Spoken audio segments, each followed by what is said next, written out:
There was once a potter named Hamid who lived at the edge of a small town. He was known throughout the region not for his wealth, he had very little, but for the beautiful oil lamps he made with his hands. Every lamp was different, every lamp took days, and every lamp, he said, held a piece of his heart. His only son, a boy of 10, named Yusuf, would sit beside him in the workshop after school, watching his father's hands move through wet clay like a man who had been doing this since before time began. One afternoon, Yusuf was alone in the workshop.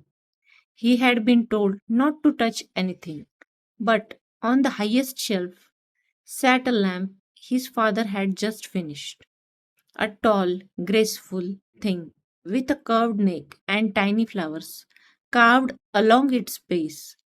It was the finest lamp Hamid had ever made, and he had been saving it for a merchant from the city who would pay good money for it.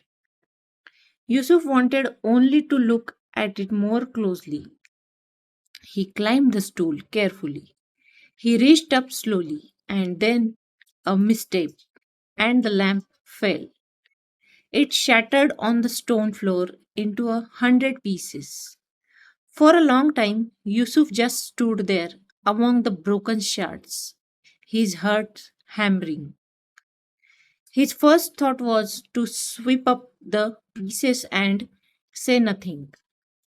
He told himself his father might not notice for days. He told himself maybe the merchant would cancel. He told himself all the small lies that frightened children tell themselves when they are most afraid. But when he picked up one of the broken pieces and saw the tiny carved flower, still perfect, still beautiful, now forever separated from the rest, he felt something shift inside him. He swept up every piece carefully into a cloth. He sat by the door of the workshop and waited. When Hamid returned and saw his son's face, he knew before the cloth was even opened. I climbed to see it, Yusuf said, and his voice was very small. I only wanted to look. I'm sorry, Baba. I know what it means. I know the merchant. I know the money. Hamid sat down heavily on his stool. He looked at the cloth in Yusuf's hands. He looked at his son's face, the red eyes, the trembling lip, the way the boy was holding himself very still, braced for something. He was quiet for a long time. Then he said, put the cloth down. Come here. He wrapped both arms around the boy and held him. He said nothing more for a moment. Then, quietly into son's hair, I can make another lamb. I cannot make another you. That night, Hamid did not shout. He did not punish. But he said something that Yusuf never forgot.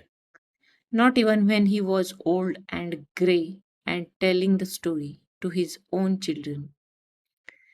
The lamp broke because you were curious, and curious people touch things. That is the just life. But you stayed. You swept every piece. You waited for me. That is not nothing, Yusuf. That is everything. Any boy can break a thing. Only a brave boy tells the truth about it. He paused, then added with a small, tired smile. Next time, ask first. Hamid made another lamp for the merchant. It took 4 more days. It was, if anything, more beautiful than the first. But the broken one, he gathered the largest pieces from the cloth, and over the following weeks, he pressed them into the clay of the new lamp, embedding the shards into its surface so they caught the light like small stars. He called it the honest lamp. He never sold it. It sat in their home for the rest of his life.